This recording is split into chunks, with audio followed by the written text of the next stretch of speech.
আইজিন club আয়োজিত আজকের এই মত বিনিময় এবং মিলাদ মাহফিল এবং উদ্বোধনী এই আলোচনা সভার সম্মানিত সভাপতি, এখানে উপস্থিত আছেন বিভিন্ন রাজনৈতিক দলের সদস্যবৃন্দ এবং এই অত্র ক্লাবের সদস্যবৃন্দ এবং আমার মুরব্বিয়া, সবার প্রতি রইল আমার সালাম। আসসালামু আলাইকুম।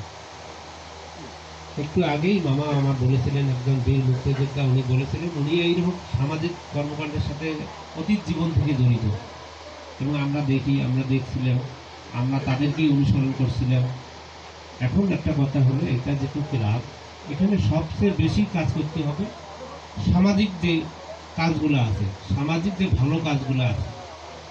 এখন সাংস্কৃতিক করতে হবে, খেলাধুলা করতে হবে, সেই সাথে সামাজিক যে কিছু কাজ আছে, বৃক্ষরোপণ আছে, রাস্তা উন্নয়ন আছে, কালভার্ট উন্নয়ন আছে, বিভিন্ন সামাজিক যে কাজগুলো আছে সেই কাজগুলো আপনাকে ইনশাল্লাহ করবেন। কারণ এই ক্লাব করলেন, ক্লাবের দুর্নামটা যেন বহন না হয়, সুনামটা যেন হয়, সবার কাছ থেকে আমরা যেন সুনামটা পাই যে না ওখানে একটা ক্লাব আছে, ওই ক্লাবের মাধ্যমে।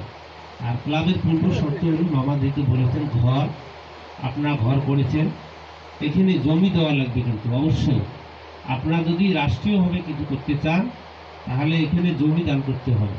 জমি দান করলে আমরা পরবর্তীতে আল্লাহ যদি রহম করে, আমরা যদি ক্ষমতায় আসি, এই ক্লাবের রেজিস্ট্রেশন থেকে শুরু করে যত প্রকার সরকারি সহযোগিতা আছে আমরা ইনশাল্লাহ এটা করব। আমাদের তরফ থেকে আমরা সব সহযোগিতা ইনশাল্লাহ করব।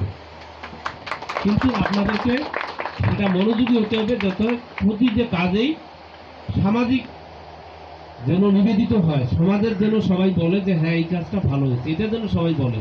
ক্লাবের উদ্দেশ্য এটা নয় কোনো কোথাও চাঁদাবাজি করা, কোথাও কোনো ইনকাম করা, সেটা কিন্তু নয়। আমরা যেহেতু ক্লাব করতেছি, এখানে যাতে সামাজিক কাজগুলো হয়, সমাজের যাতে মানুষ ন্যায় বিচার পায়, ন্যায় কাজগুলো যাতে প্রতিষ্ঠিত হয়, এটাকে সবচেয়ে বেশি খেয়াল রাখতে হবে। সেই সাথে সাংস্কৃতিক জিনিসগুলো করতে হবে, ক্রিয়াঙ্গনের যত কিছু আছে সেগুলো করতে হবে, যাতে এগুলো কাজ করতে গেলে আমাদের এই যুব সমাজ যাতে ধ্বংসের পথে না যায়। যুব সমাজ বর্তমানে ধ্বংসের দ্বার প্রান্তে। আমাদের যে বর্তমানে অবস্থা, এমন মনে হয় প্রতিটা গার্জিয়ান, প্রতিটা তাদের ছেলেকে দিয়ে কত ঝুঁকিপূর্ণ আছে। যারা গার্জিয়ান তারাই শুধু বোঝে যে কী অবস্থায় আছে। তোমরা যারা গার্জিয়ান হও নাই, ছেলে বড় হয়নি, তোমরা বুঝবে না। যাদের হচ্ছে তারা কিন্তু বুঝতেছে কত প্রকার ভয়ঙ্কর অবস্থায়, কত দ্বার প্রান্তে আছে তারা, তাদের ভয়ের বাচ্চা কাচ্চাদেরকে নিয়ে। কিন্তু তোমরা সবাই সজাগ থাকবে, এই ধরনের অসামাজিক কাজগুলো যাতে না হয়। তোমরা সবাই ঐক্যবদ্ধ থাকবে, ভালো থাকবে, সুস্থ থাকবে, এই বলে আমি আমার সংক্ষিপ্ত বক্তব্য শেষ করছি। আসসালামু আলাইকুম। সম্মানিত উপস্থিতি,